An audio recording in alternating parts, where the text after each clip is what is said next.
அன்பு உறவுகளே, இனிய வணக்கம். இன்றைக்கு நாம் பார்க்க இருப்பது முன்னாள் திருச்சி மாவட்டம், அதிலிருந்து விரிந்து திருவள்ளூர் மாவட்டமாக்கப்பட்டு அதன் பிறகு பெரம்பலூர் மாவட்டமாக பெயர் மாறி இருந்தது.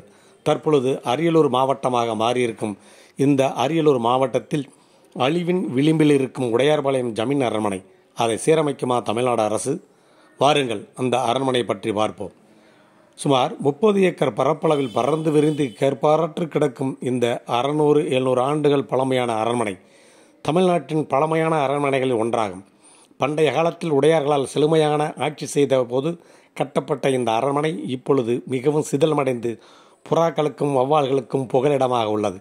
இந்த பழங்கால கட்டமைப்பை புனரமைக்க தமிழக அரசு ஏதாவது முயற்சி செய்யுமா? உடையார்கள் ஆண்ட உடையார்பாளையம் தமிழ்நாட்டில் உள்ள பழைய பாளைய ஆட்சிகளில் உடையார்பாளையம் முக்கியமான பாளையம் ஒன்று. உடையார்பாளையம் அரண்மனை தமிழ்நாட்டின் அரியலூர் மாவட்டத்தில் அமைந்துள்ளது. அரண்மனை முழுவதுமாக இடிந்து சிதிலமடைந்து கிடைக்கிறது. சில பகுதிகள் ஜமீன் சந்ததிகளால் ஆக்கிரமிக்கப்பட்டுள்ளது.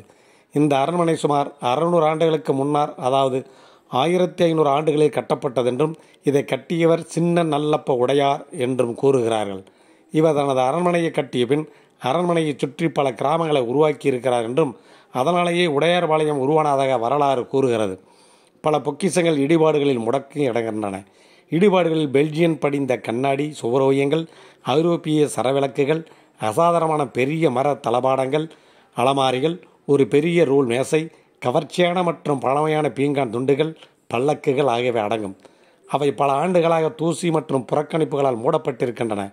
மேலும் பல சரவிளக்குகள், படங்கள், சிற்பங்கள், கலைப்படைப்புகள் அனைத்தும் பல ஆண்டுகளாக புறக்கணிக்கப்பட்ட நிலை கிடைக்கின்றன.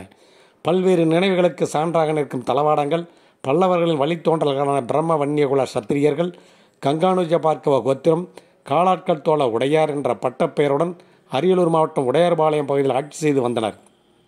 லட்சுமி விலாசம், நீதிமன்ற மண்டபம், நடன மற்றும் இசைக்கச்சேரி நடத்த கிருஷ்ண விலாசம், குடும்ப திருமணம் நடந்த மண்டபம் என்று தனியே சில வடிவங்கள் உள்ளன. பெருமை வாய்ந்த உடையார்கள் ஆட்சி காலத்தில் காலாட்கள் தோழ உடையார்கள் என்ற சந்ததியினர் உடையார்பாளையம் பகுதியை ஆட்சி செய்து வந்துள்ளனர். இந்த சந்ததியினர் பற்றிய குறிப்புகள் நாயக்க மன்னர்கள் வரலாறுகளில் பேசப்படுகிறது. காஞ்சிபுரத்தை பூர்வமாக கொண்ட இவர்களை பற்றிய பெருமைகளை விளந்தை கல்வெட்டு கூறுகிறது. கங்கை கொண்ட சோழபுரம் காத்த உடையார்கள், கங்கை கொண்ட சோழபுரம் இவர்களது ஆளுகையில் சுமார் 400 ஆண்டுகளாக இருந்தது இருக்கிறது. கங்கை கொண்ட சோழபுரத்தின் கோபுர கலசங்கள், சிங்கமுக கிணறு ஆகியவை உடையார்பாளையம் ஆட்சியாளரின் காலத்தில் கட்டப்பட்டது எனவும் இவர்கள் காலத்தில் கோவில்கள் பலவும் புனரமைக்கப்பட்டுள்ளது எனவும் வரலாற்றின் வாயிலாக தெரிந்து கொள்ளலாம். உடையார்பாளையம் உடையார்களை அடைந்தால் அச்சமில்லாமல் வாழலாம். இவர் அந்நியர்கள் படையெடுப்பின் சமயம் பல அரசர்களுக்கு தன் அரண்மனையில் அடைக்கலம் கொடுத்து காத்தவர் என்றும், அந்நிய படையெடுப்பில் காஞ்சிபுரத்துள்ள ஸ்ரீ ஏகாம்பரேஸ்வரர், ஸ்ரீ காமாட்சி அம்பிகை, ஸ்ரீ வரதராஜர் போன்ற பல தெய்வங்களை தனது அரண்மனையில் பாதுகாத்து வந்திருக்கிறார் நல்லப்ப உடையார் என்று வரலாறு கூறுகின்றது. உடையார்பாளையத்திற்கு சென்றால் அச்சமின்றி வாழலாம் என்ற நம்பிக்கை பல அரசியலிடத்தை பெற்றவர் நல்லப்ப உடையார். புறாக்கள் வௌவால்களின் புகலிடமாக மாறிய அரண்மனை அளவிலும் உயரத்திலும் மதுரை திருமலை நாயக்கர் மகாலை ஒத்திருக்கும். இந்த அரண்மனை பல தசாப்தங்களை புறக்கணிக்கப்பட்ட போதிலும் இது இன்னும் அதன் அழகை தக்க வைத்துக் கொண்டுள்ளது. இன்னும் சில ஆண்டுகள் உயிர் வாழும். அதை பாதுகாக்கும் முயற்சி இல்லாவிட்டால் மறைந்து போகலாம். மேற்கூரைகள் பழுதடைந்து புறா வௌவால்களின் புகலிடமாக மாறியுள்ளன. லட்சுமி விலாசம் மோசமான நிலையில் இருப்பதால் அதற்குள் நுழைய வேண்டாம் என்று பார்வையாளர்களுக்கு அறிவுறுத்தப்பட்டுள்ளது. இன்றும் இந்த அரண்மனையில் வேல், கம்பு, அம்பாரி, பல்லக்கு போன்றவை பத்திரமாக உள்ளது. இவர்களின் வழிவந்த ஜமீன்களின் கண்காணிப்பில் அரண்மனையானது இருந்தாலும் அவரிடம் போதுமான நிதி வசதி இல்லாததால் இந்த அரண்மனையானது இன்று சிதிலமுற்ற நிலையில் காணப்படுகிறது. இதில் எஞ்சி நிற்கும் கட்டிடத்தை அரசு பொறுப்பேற்று இதை பாதுகாக்க வேண்டும் என்று வரலாற்றை விரும்பும் மக்கள் கோரிக்கை வைக்கின்றனர். நாமும் கோரிக்கை வைப்போம், நீங்களும் கோரிக்கை வையுங்கள். உடையார்பாளையம் ஜமீன் கோட்டையை பழமை மாறாமல் புதுப்பித்து அதை சுற்றுலா தலமாக மாற்றி பாதுகாக்க வேண்டும் என்று நாம் அனைவரும் கேட்டுக்கொள்வோம்.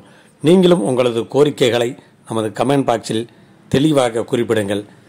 நமது பழமை மாறாமல், நமது வரலாறு மாறாமல், நம் இனம் காக்க, நம் பாரத இந்திய வரலாறு காக்க தமிழக அரசு அதை செய்ய வேண்டும் என்று நீங்களும் கமெண்ட் பாக்ஸில் பதிவு